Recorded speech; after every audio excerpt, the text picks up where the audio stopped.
Welcome, everyone. We're just waiting for more people to join, and then we'll start the session.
Okay, great. I think we're ready to go now. So welcome everyone to today's COP27 Panda Hub session on investing in climate adaptation, a review of the first investment made by the Landscape Resilient Fund in Ghanaian cacao. To briefly introduce myself, my name is Abital Vermeer-Karp, and I'm a Green Finance Advisor at WWF the Netherlands. I'm so excited to be here today to moderate this session. So again, welcome. We look forward to it. The past year has been shocking in terms of climate impact. We have felt firsthand how intensely climate change can manifest itself, from the extreme flooding in Pakistan to the historic wildfires which we have felt across the Siberian Arctic. And while no state will be spared from the effects of climate change, impact severity very much relies on the resources which communities have to adapt. The UN recently published its 2022 Adaptation Gap Report, which found that international adaptation finance flows to developing countries are 5 to 10 times below estimated needs, which represent approximately 160 to 340 billion US dollars by 2030. Worse yet, if we neglect to act now, the amount will continue to grow, widening the gap and making the challenge even more difficult. Today's session will focus on a real-world example of much-needed climate adaptation finance. We will discuss critical success factors and lessons learned by the investment made by the Landscape Resilience Fund in the Ghanaian Agri-SME, COA Impact. For those not familiar with the Landscape Resilience Fund, it is a public-private partnership that aims to mobilize 100 million US dollars by 2026 for climate adaptation projects that support sustainable agricultural and forestry supply chains and that improve the resilience of smallholder farmers in developing countries. The LRF was co-developed by WWF and South Pole and has support by the Global Environment Facility as well as Chanel as an anchor investor.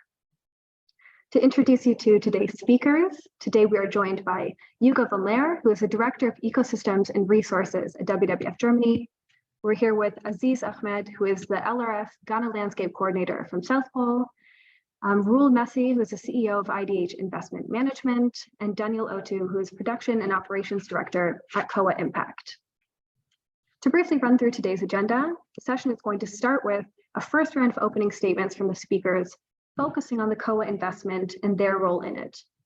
Then we'll have a round of questions for each speaker, after which I will invite the others to comment on each speaker's response. And finally, we'll invite questions from the audience. Just a reminder that you can pose your questions to the speakers using the Zoom Q&A function. And yeah, without further ado, let's kick off the opening statements, maybe starting with Yuga.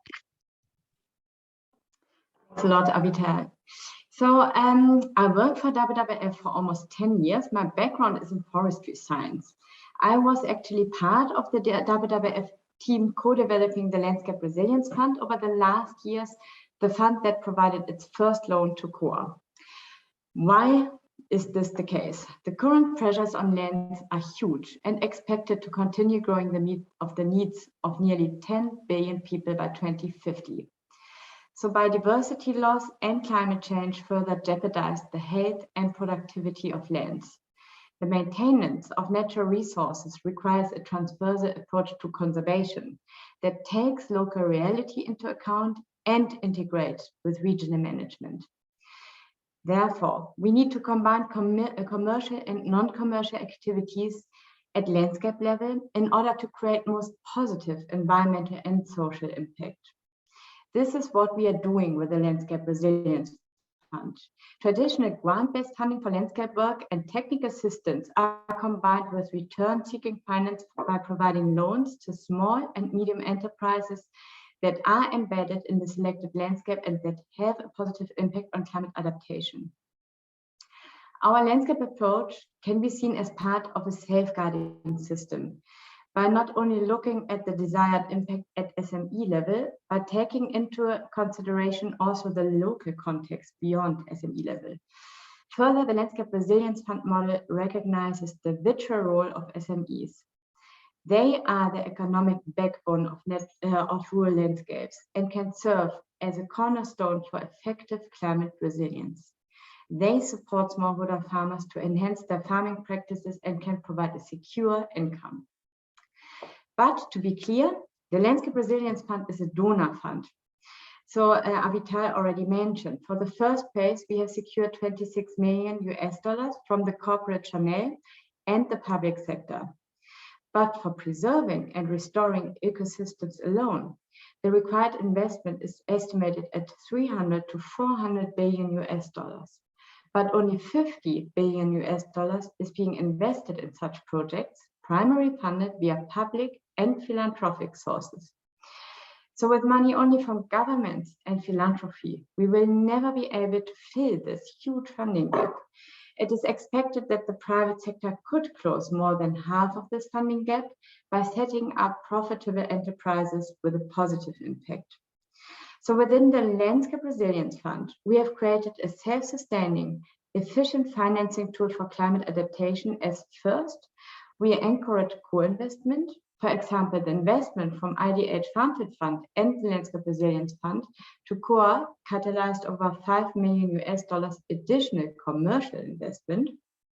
And second, we established like a revolving system where the loans made to SMEs are repaid to the fund so that the money can be reinvested in other impactful SMEs. To finalize, what is actually the role of NGOs such as WWF? So we all need to get out of our bubble to tackle the challenge together. WWF can serve as a conservation partner and together with companies, financial institutions, and local stakeholders to develop projects that provide positive environmental and social impacts and provide a financial return on investment, as COA does.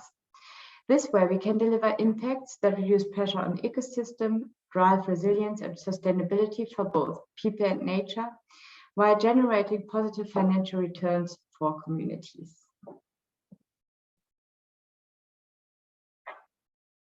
Great, thank you, Yuga. Shall we move on to Aziz? Yes, thank you so much. And thanks for the introduction. And Yoga as well, thanks so much for bringing this LRF background to bear, the Landscape Resilience Fund background. So just to say, my name is Aziz Ahmed. I am the Ghana Landscape Coordinator for the Landscape Resilience Fund.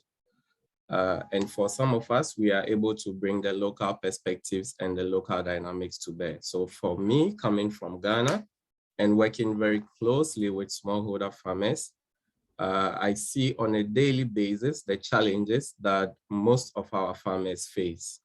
Talking about issues of low productivity on their farms, talking about low incomes for farmers and their households and their families, with these challenges being now exacerbated by, erratic rainfall, rising temperatures, as a result of a changing climate. So this is the local reality and the local context that we are facing here on the ground, for which reason we need to altogether find innovative ways to deliver much needed support in terms of finance, support in terms of skill set, support in terms of knowledge and capacity building to our smallholder farmers to be able to improve their livelihoods, to be able to enhance their capacities to help them better adapt to climate change. This is the local reality that we are talking about. As has been said already by Yoga and moderator, the Landscape Resilience Fund, working with small, medium enterprises or businesses in rural landscapes is critical for us. We see these SMEs as the economic backbone for our rural landscapes because of the huge transformational effect that they can bring. And talking about these SMEs, we are also focused on adaptation-focused SMEs. We are on a mission to show that it is possible to actually use grants funding to be able to capitalize additional commercial finance. And as has been said again already, this is precisely what we have been able to do with the investment into COA, together with IDH FarmFit Fund, leveraging 3 times what has been put into this, this super innovative business. For me, I have been into the landscape where COA is working with farmers. I've been there several times. I've also been to the landscape where COA is setting up this new factory to be able to ramp up their production. Once you are in this area, you can see clearly the impact that this type of investment brings to the local economy. We are talking about creating massive jobs. We are talking about employment. We are talking about opening up the whole rural space for business, which actually brings in this a multiplier effect, you know, logistic operations, small businesses and enterprises being set up, and having this entity in the middle as an anchor to be able to transform these rural landscapes is massive. Mind you, these activities and interventions are being done in a culturally sensitive way, in an environmentally sustainable manner, and in a socially responsible way as well. And all these pillars are important to help to ensure the transformation that we are looking for in our rural landscapes. As practitioners, we all together need to be able to move away from our business as usual scenario.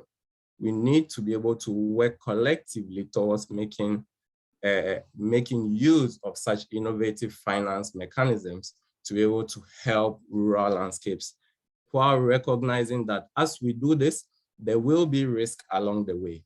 We need to be able to embrace this risk and be able to navigate the space together and try to bring about the needed transformational change. I think personally, there has been a lot of talk in the space around climate finance and adaptation and resilience, but we need to be able to walk the talk. We need to be able to put more action on the ground to really, really have the impact that we are looking for. So thank you so much, and definitely looking forward to further discussing this topic. Great, thank you, Aziz. Shall we now pass it on to Roel?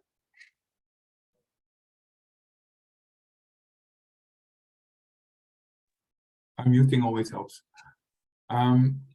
Yeah, my name is Roel Messi. I'm heading up the FarmFit Fund, working since 4 years with IDH. The FarmFit Fund is a fund that has the vision that smallholder finance can be an asset class, or maybe saying can be mainstream. And obviously we are very far from that, because smallholder farmers, but also the companies and businesses that interact with smallholder farmers have very scarce access to finance. And the fund is there to improve that. The fund has been established with the help of the Dutch Ministry of Foreign Affairs. So it's a blended finance fund. And on top of that, we have a couple of large multinational food companies such as Unilever, Mondelez, and GDE, as well as 2 banks, being Rabobank and FMO. We take the highest risks in farmer-related financing structures. It can be farmer financing, but can also be other types of financing in smallholder farmer-based value chains. But always there should be a connection between our investment and an income increase to the smallholder farmer. By taking higher risks than others, we can subordinate each other. We can subordinate our loans to SMEs. Sometimes we do equity. We have the perspective to create lower risk for other investors, and also working together with these investors, like with Landscape Resilience Fund in COA. We are here to build up a large portfolio and demonstrate which models of farmer financing or farmer-related financing work and which not, and also share these insights with the market. When we came across the COA opportunity, we were all very excited for a number of reasons. We are, let's say, the main objective of the fund is a focus on farmer livelihoods. But of course, you cannot see that separate from climate. As we have as an impact lens, we have climate and also gender. But the two, income and climate resilience, are very much interlinked. Certainly, when you look at it on the longer term. In this case, in the cocoa market in West Africa and Ghana, you see that many things have been tried to improve farmer income, and many or most approaches have failed or have proven to be insufficient. What is great about COA, it is an innovative approach from a completely different angle. It's turning something that is so far a waste into something of value, providing additional income to the farmer, for which the farmer does not have to take additional risk to achieve this income. And although it will not fully close the living income gap, it is significant. And for that, it fits very much into the scope of the fund. Yeah, what triggered us to participate in this deal together with the LRF? Obviously, also working together with LRF, but also because you saw that this gets traction in the market by great off-takers such as Lindt chocolate, and also others are seeing cocoa powder and cocoa juice as something valuable, incorporating it into their product, often, let's say, like high-end products. And although you could argue that it's still a niche, the niche is significant enough to be of economic relevance, and therefore also have a significant farmer impact. So yeah, I would like to leave it at that. We are very happy that we are invested in COA. Great, thank you so much, Roel. And last but certainly not least, let's give the floor to Daniel. Thank you. I think the other speakers have made my work so easier. My name is Daniel. I'll be talking about COA. Had almost all our speakers talking to us about what COA is, because of this, I would like to share my screen and show you a bit from COA.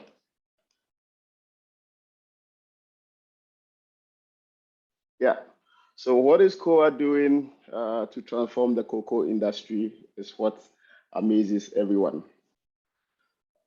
If we all enjoy our chocolate, we know that it is coming from the cocoa fruits, and cocoa bean that is used to produce the chocolate forms only about 25%. We also have the 17% fruit pulp, 8% cocoa heart, and then the 50% cocoa husk. So it means that if the farmer produces this whole fruit, he only enjoys 25% in terms of money, or reward from his products. And that is where COA comes in. COA at this point harnesses all the 17% fruit pulp, and then turn it into this delicious COA Pure into powder, where the cocoa industry could still use this into chocolate or into potential food drink. When we talk about the circular economy of the cocoa, as I've said, 25% is only what is harnessed. With COA, we still want to use the other 25%, which is the cocoa heart and pulp. Currently, we are doing this, and with carbon removal also coming into play, we want to turn the cocoa husk into biochar.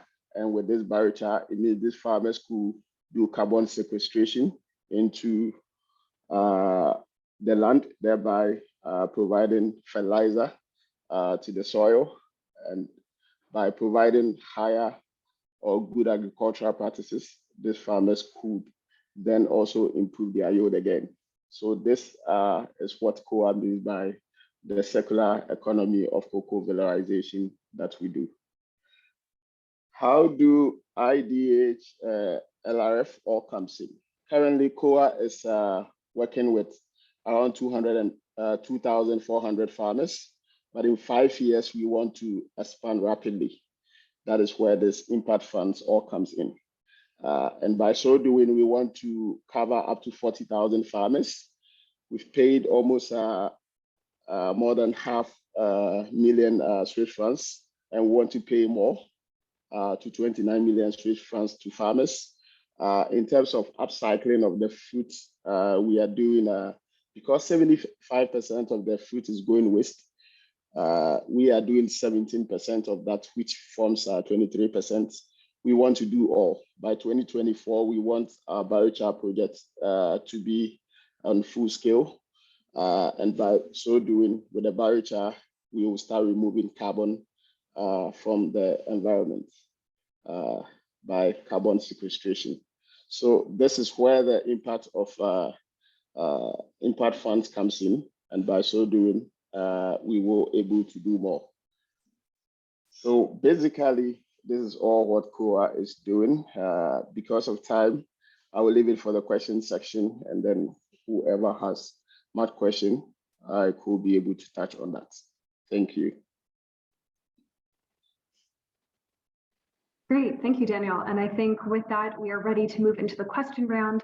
But just before we do, a reminder for the audience that at the end of the presentation, we'll have 10 to 15 minutes for questions. So put your questions in the Q&A and we will come back to them a bit later.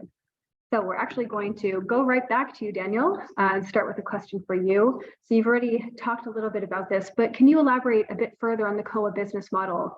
How does your work with farmers improve livelihoods and resilience, and how does this tie into conservation and reduced deforestation? Yeah, thank you very much. First of all, if we talk about conservation, any farmer that we work with during the onboarding, we check the location of the farm, whether the farm is in a reserve area or not. To us, because we are not big enough, if your farm is in the reserve area, it is a no-go for us. We cannot relocate you, but then we don't work with you. We also admonish such farmers to move from these reserve areas so that they don't pose risks to all this biodiversity topic that we are talking about.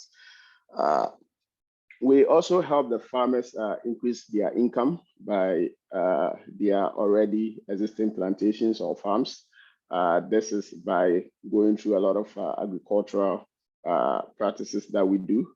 We also help the farmers do artificial pollination or manual pollination by hand. And by so doing, they are able to improve their yield drastically. In terms of impact funds, it has helped us massively. This is because of IDH and then LRF, we've been able to even host the Red Plus program last year or this year, also in Akufum, in our village, where our factory is. And by so doing, we're able to tap into expert minds of both in the resilience and then the impact industry. Another pillar is also that with the funds available, we will be able to do we'll be able to expand our factory, and by expanding, we'll be able to reach out to more farmers, create more impact, create more resilience, and also increase income livelihood to the farmers. So this is what our conservation and the impact income also do to us. Thank you.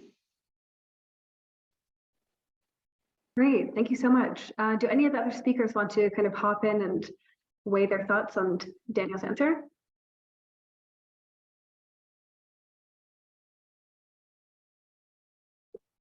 If not, then I thought it might be interesting for Aziz to elaborate a little bit on what the process typically entails for a company or project like COA Impact to receive financing. So how do you actually connect with these projects on the ground? What does that look like?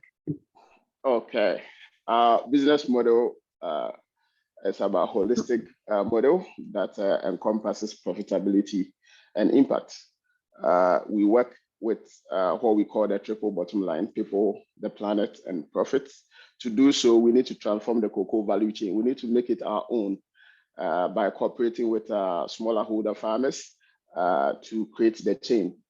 With the smaller holder farmers, we train these farmers to ensure that whatever resources that we source from these farmers are actually up to the quality standards that our consumers require. As a result, we have also invented a decentralized system where we harness this cocoa processing concepts, and that help us to upcycle the process that we have. When we do that, it means that the farmer who hitherto this waste was almost going waste, product is almost going waste, we'll have to go through training. And after training, the farmer is onboarded, farm sizes, everything is taken. We map all their farms. We also map the distances from our processing centers to their farm to ensure that we are able to track our movement to the farm to see how much carbon we also emit. So when all these things are put in place, then we are ready for production. During the production, we take the raw material, we do the pressing aided by solar, and then we give the beans back to the farmers, ferment, and then sell it to the local LBC or the government. So when the farmers participate, it helps them increase their income significantly, up to 30% extra income on every bag or tonnage of cocoa they sell to the government. Because of this, we have also created exciting ingredients, which includes the cocoa powder, the cocoa pure that Lynn Springley and other customers use to produce the cocoa pure chocolates. As of today, we are working on both the pulp and then the liquid that we call the pure. We also want to expand further to take almost all this material that are going waste, which include the husk and then the cocoa heart. Thank you. Great, thanks for that. Very, very interesting to hear more about what that really looks like in practice. I think we should move on to a question now for Roel. So Roel, in your opinion, what factors are essential for a rural SME to be able to attract private finance, and what makes COA an attractive, impactful investment opportunity? It's a difficult question because it's quite broad. So what could make an agri SME being eligible to get financed? I think first you have to ask yourself the question: what type of SME is it? Is it an opportunity like a fast-growing, innovative business? And I would put COA under that category. Or is it an established, more stable business? Let's say like the scaling business, you would look at it from an equity perspective, even if you are investing with debt, such as we are. I come back to that in a minute. But existing businesses, it's more like, how does the market look like? What is the track record? What is the stability? Who are shareholders? What is the strategy? What is governance? And what is for an impact fund like ours? What is the impact we're achieving? What we always look at, so because the list of items I just mentioned, you could as well say it to a bank, right? They look at these factors, but we're not a bank. So what we look at, is it a company that is eligible now for financing? And if it is, can it find financing elsewhere? If it can find financing in the banking system, and so because it has a great track record, is very stable, that's great, but it's not for us. We look at, can we get it there by taking a higher risk? We can get them over the hurdle. But always, even if it doesn't have the track record, there should be proper governance in place. There should be a strategy that makes sense, and then also making the connection to COA, because the strategy made sense, governance made sense. We had a good co-financing partner, but also what is very important is the off-takers. And so here we have a very reputable off-takers, even though we could see they're more interested, but it kind of proves the business case, right? Proves the product. If it was just an idea, it would have been much more difficult. So I think in this case that really made the difference, even though, let's say, the track record in terms of cash flows and so on was very limited. We saw the potential, we saw the strategy with great off-takers, and of course the impact story. So that gave for us the decision to finance COA. Great, very interesting. Do any of the speakers have any thoughts on that? I think, Aziz, may be interesting from your perspective to hear a bit more about, what is the process like to identify these kind of projects? We've just heard from Roel what makes a project attractive for private finance, but what is it like on the ground to actually find them and then make the connections back to the fund? Yeah, thank you so much, Avital, for this question. So basically, this type of question ties into the need for our investments as the Landscape Resilience Fund to be embedded within a sustainable landscape approach. So for us, what we do is that we have local landscape coordinators, such as myself, who work very closely with the local people, also work closely in the landscapes to identify such SMEs and engage stakeholders at the landscape level with the idea of positively contributing to the dialogue for improving the livelihoods of farmers and the adaptation and resilience at the landscape level. And this is what I think Daniel mentioned when he said we engaged and collaborated with some of the government agencies in Ghana and in the landscape to organize a learning event at COA's processing site this year. And beyond that, we also have the issue of multi-stakeholder platforms. So within this landscape, there is a landscape level multi-stakeholder platform where through our landscape approach work and support, COA is now part of the landscape multi-stakeholder platform.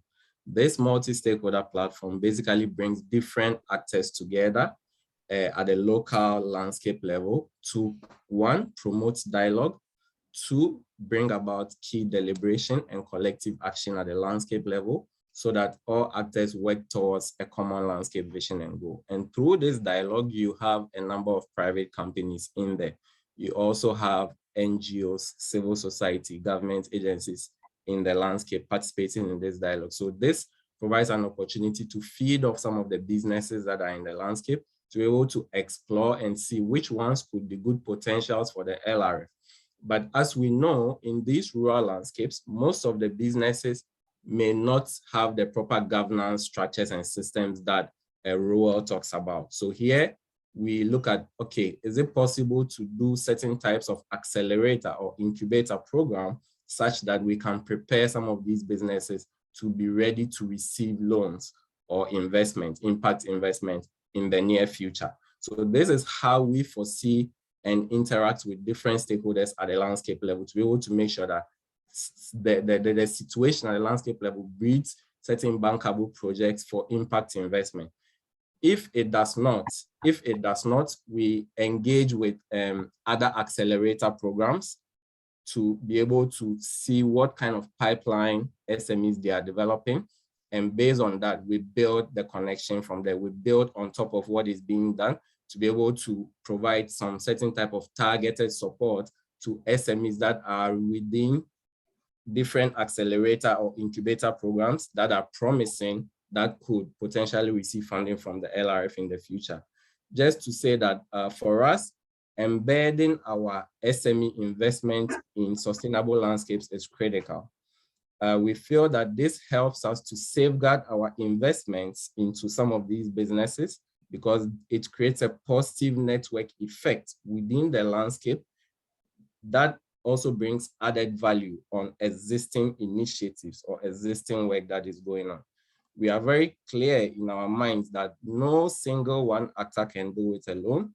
We need to build effective partnerships, collective action based on each other's strengths from a co-investor perspective, from an acceleration program perspective, from an incubation program perspective, to be able to bring added value to ongoing work that is being done in some of these landscapes. So this is the approach that we take. We take an approach through multi-stakeholder platform dialogue and engagement, through building effective collaboration and partnerships with existing programs or other stakeholders to help bring added value to what is going on within some of these landscapes. That was very interesting. Thank you. I wanted to proceed to ask you about the landscape approach and how you do that, but you've already covered that pretty well. Just out of curiosity for Daniel, oh, I see you guys are hand raised, so maybe I'll give the floor to you guys. Yeah, very quickly, if I maybe I would like to add on what Aziz just said about the unique selling point, what makes the LRF unique, and it is actually having linking the landscape level development with finance and capacity building for SMEs that work with smallholders and vulnerable landscapes. This is really the interesting topic here. We combine non-commercial activities such grant-based landscape work and technical assistance for SMEs, and also commercial activities as these revolving loans to SMEs. And normally, obviously, we all know WWF is normally doing grant-based activities such as landscape work, and impact investors are doing like solely SME work. Yeah? And having SMEs embedded into a sustainable landscape approach allows to create a better context and understanding where are we actually with our investment. I think this is very crucial. De-risk this investment, as is already mentioned, and increase the impact.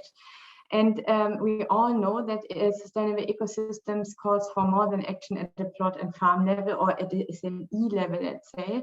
We need to look at the whole landscape and how resources being used by the different land managers and how this can be managed in a more coordinated and sustainable way. This is crucial. Yeah, just to add on. Great, thanks, Hugo. That was very interesting, and that actually leads me to a question for you, which is how does the Landscape Resilience Fund investment and landscape approach process achieve both LRF and WWF goals? Okay, first, obviously our common goal is to tackle climate change and to support smallholders that are the most vulnerable to climate change, but produce a third of world's agriculture output, which is massive. So only 5% of climate finance targets adaptation. It's basically always normally about mitigation. Therefore, I think it's our duty to create greater access to investment in climate resilient agriculture and forestry for smallholders to change practices and improve capacities, as we did for our first investment in COA. And obviously it has been mentioned already, but just to repeat, like COA SME produces these kind of juice and juice related products from typically unused cocoa fruit pulp.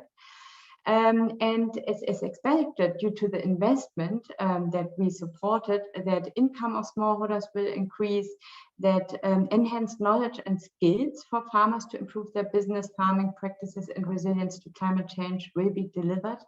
And that due to the landscape work, again, the landscape work as a crucial factor here, where COA has now joined the multi-stakeholder platform and participates in landscape discussions, overall climate resilience is improved.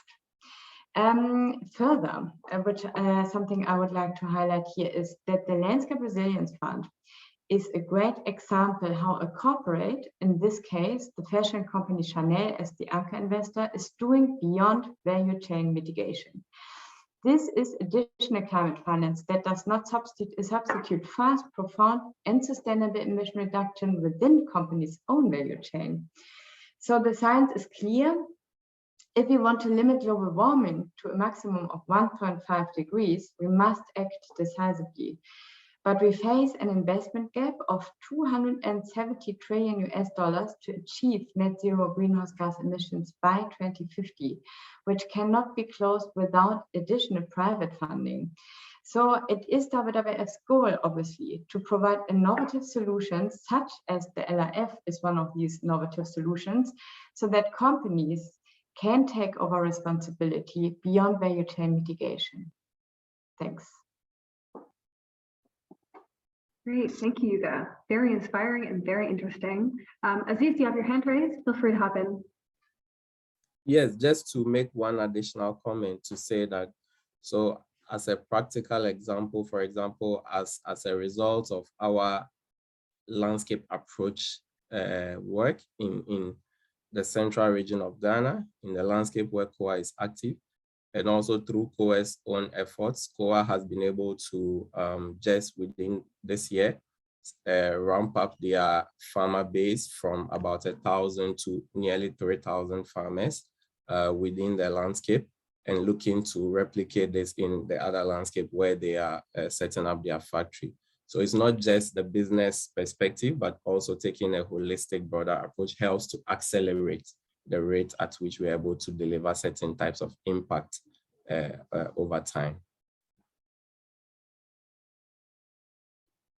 Great, thank you, Aziz. And we have 2 extra minutes, so I just wanted to hop in with a question for Roel, actually. So IDH is very experienced when it comes to applying a landscape approach. And I was wondering if you have any key tips for investors which may be looking to kind of get into this space or apply a landscape approach. Yeah, I think it's an interesting one, but also a complicated one. IDH has a landscape approach in which different stakeholders in a certain landscape, both public and private, are being brought together in order to agree upon certain standards of production, on sustainability, etc. From the fund side, we are working together with the landscape team to put financing there, but obviously it is not as easy. We as a fund usually finance through agri-SMEs, through value chain players such as commodity traders or input providers. Whereas in the landscape, of course, you have multiple actors that play a role. And the landscape approach is not only, of course, we have in one case, and it's regards coffee financing we did with Ecom in Vietnam, which has a climate resilience perspective. But if you really want to take the landscape approach, obviously it should be accessible for different players in the landscape, right? So not only making setting up a financing structure with a coffee provider, but maybe also with a competing coffee company or a cocoa company that is actually or palm oil in the same landscape. We're working on that, and so far we haven't achieved that. And I think the ways we are looking at it is, in particular, in Indonesia, approaching it through an agri or a fintech company that is very well placed to finance different type of smallholder farmers, but could also be through, for instance, a local agricultural development bank or an MFI. But it's complicated, but when you succeed, it's very worthwhile because it has a more holistic perspective and an impact that is not restricted usually to one value chain. Great, thank you. That's very interesting to hear from that perspective. You know, what are some key things to consider when moving into the space? I think we're right on time to hop into the audience questions. So let's just check the Q&A, what questions we have. I see one here, which is very practical. So are we providing loans or grants for these smallholder farmers? I think Yuga, go ahead. Maybe I can start and then whoever wants to add can add on this. We have two components. We have a grant-based technical assistance in order to make SMEs. It's not about farmers directly, it's about business that have a direct link to farmers in order to make their business investment ready. And then we have loans. These are real loans, but below the rate of the country. And obviously, we always have to check on additionality if they would otherwise not have the access to the financial market, so that this money will be lent and come back to the foundation itself. So these are revolving loans. So we have the possibility to reinvest the same money again into other impactful SMEs. And maybe another question that came in the chat is about the ticket size. Very quickly, I think you answered this already for IDH Fund. For the LRF, it's like 500,000 to 2 million euros. And it's really smaller ticket size, and it's very impact driven. But we all know everyone wants big, impactful, and without any risks, which is really difficult. And we want to really bridge this gap and address the problem.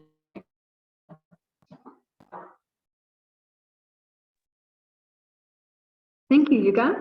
I see a few more questions in the chat. So what are you looking for in potential partners, and what challenges have you faced in investments?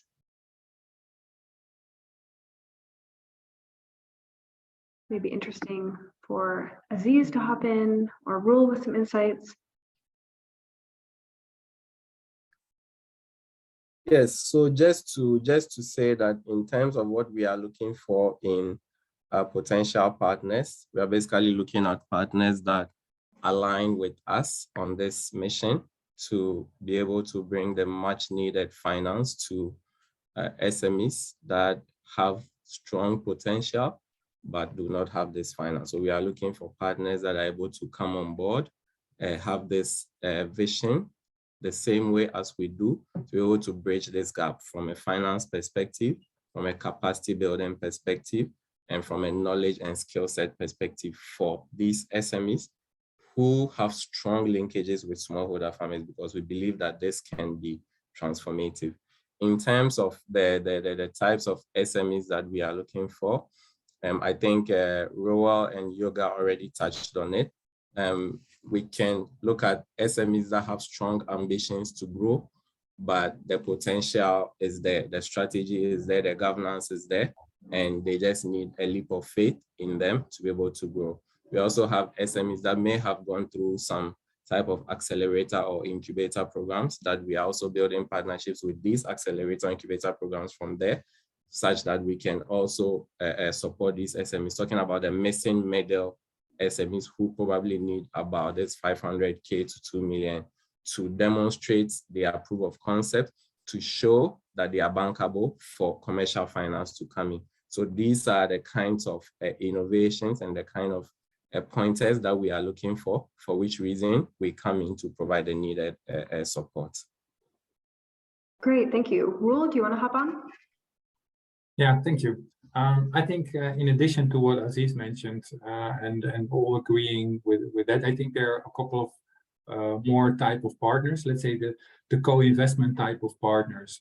Of course, it is crucial that you both have the similar strategy, the same focus on smallholder farmers in this case, a climate resilience angle, whereby, let's say, the risk acceptance of our partners may differ, and maybe maybe more risk averse than we are. That is just fine. There are other types of partners. For instance, I'm thinking about off-takers. I'm thinking about maybe large traders. We then can think, okay, they are providing a sort of stability in value chains. They're providing off-take contracts on the basis of which we or others can provide financing. So to align with value chain actors, I think is quite important, because smallholder farmers as well as climate resilience are the value chain actors that we are engaging with are extremely important factors. And last but not least, of course, there are also local financial institutions, as well as, and in particular, I would say MFIs. I think that local banks, like more general banks, is in our experience quite difficult to deal with, because they are not always capable from an operational perspective to deal with smallholder farmers, and they have more, in their perspective, more interesting client groups, such as corporates, or just maybe buying government bonds, which doesn't really help us. But MFIs, we see ambition there. And last but not least, I'm thinking about more tech or ecosystem type of companies, which can help us in reaching smallholder farmers in a much more effective and efficient way than, let's say, old economy companies can. I think that's the last thing I would like to add.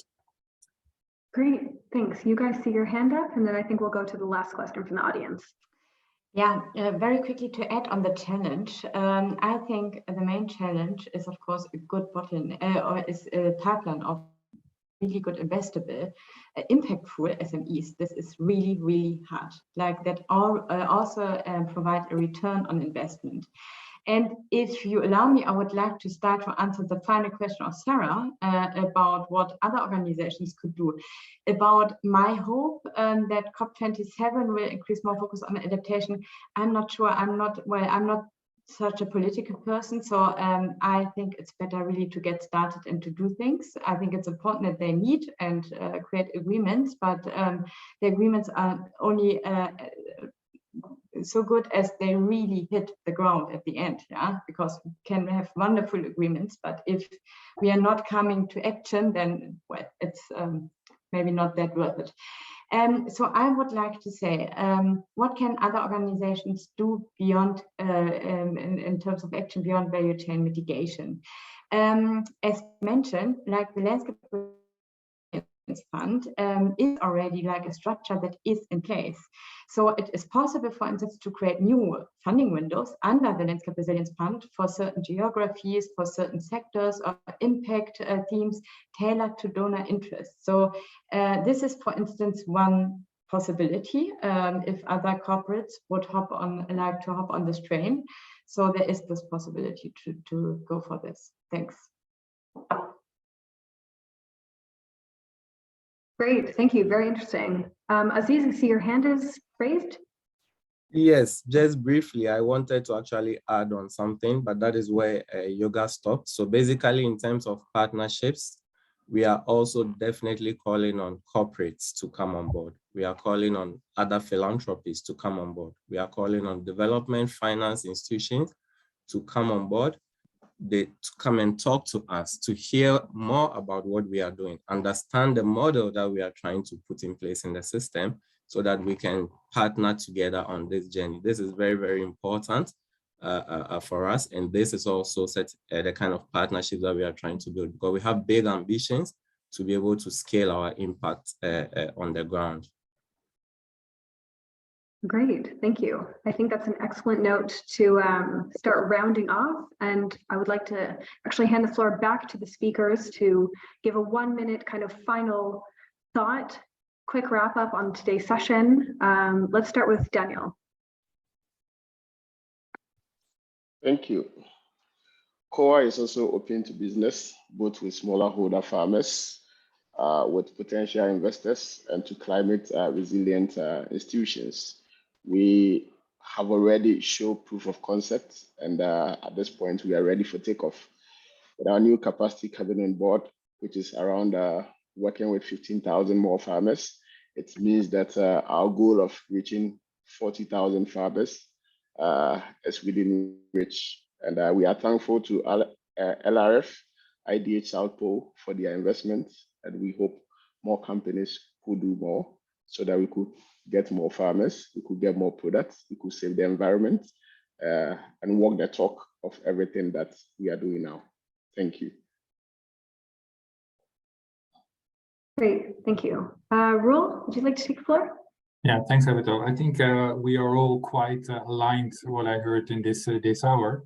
And I think everybody would agree, say, you know, we have to scale up our efforts, and how to do that. That, of course, is the big thing. You know, of course, COA is a great investment, but we want to help thousands of COAs throughout Africa and other emerging markets. And in my view, what would be necessary is indeed to forge coalitions, like Azi said, also with corporates, like we did, but also facilitate easier access to finance for innovative agri-SMEs like COA, but also more established agri-SMEs.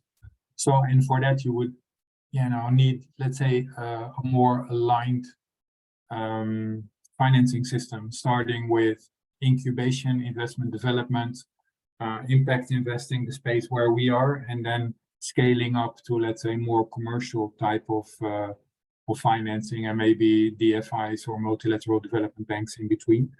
And it would be great if all these different elements could find each other better, so we get more to a seamless, and I would say also from an operating perspective, easier financing mechanism. Because I do think that what we're doing is great, but financing one SME and then another and then another, in the end will not do the trick. We need to also make the step to engage with corporates and larger financial institutions, but not forgetting the implementation on the ground. So that will be my last reflection, and hopefully we will get there sometime, because it's very needed. Great, thank you. Yuga, how about you? Yeah, I would like to echo what you said, Roel. I'm very much with you. So a couple of weeks ago, I was at KfW's Development Finance Forum. All talked about the importance of the private sector. But I'm always wondering where the private sector is actually. And where are the good examples, such as the Landscape Resilience Fund, for instance. I think we just like to talk to ourselves. And obviously, we are also talk to the convinced here. It's pretty clear. So we need to get out of our bubble, and we need to create partnerships. I think this is crucial. And WWF as an NGO teams up with the private company South Pole, in this case, in order to identify and support SMEs such as COA and support the landscape around. And we obviously have different perspectives, different strengths and challenges. It's not always easy, yeah? But each perspective is of great value. And it is clear we need to get out of our comfort zones in order to create most impact. And final statement is obviously the bottleneck of a good SME pipeline. So SMEs often can build the capacity they need to scale. They are not investment ready as they lack know-how on structuring investable initiatives, internal capacity and resources. Therefore, technical assistance is needed to make SMEs investment ready. Thank you. Great, thank you. And Aziz, on to you. Yes, thank you. I think my co-panelists have basically said what is there to say. Just to add that it's very clear that patient capital is needed. Patient capital is important to be able to unlock additional private capital for adaptation-focused SMEs, especially in rural landscapes. And just to also say that for us, recognizing and understanding the needs of rural landscapes is also critical in order to be able to figure out the right adaptation and finance solutions to deliver to SMEs or stakeholders at the landscape level based on their needs and their priorities. So this is also something that we just need to keep in mind. Thank you. Great, thank you. And I will just take this chance to thank all of the speakers in the audience for being here today. I think it was a very interesting discussion. You know, we started it off talking about needing to bridge this finance gap. And, you know, we've covered calls to action, calling on corporates to get involved and partnerships to achieve these ambitious goals. And, you know, the need to take a leap of faith and to help address the missing middle in terms of finance and really helping people on the ground that are exposed to the impacts of climate change. So all very, very interesting topics, interesting discussion. So thank you all. Before we round off, I just want to say that the recording of this session will be available in a couple days, and we will follow up via email with key outcomes. So once again, thank you all, and yeah, enjoy this year's COP. Thank you.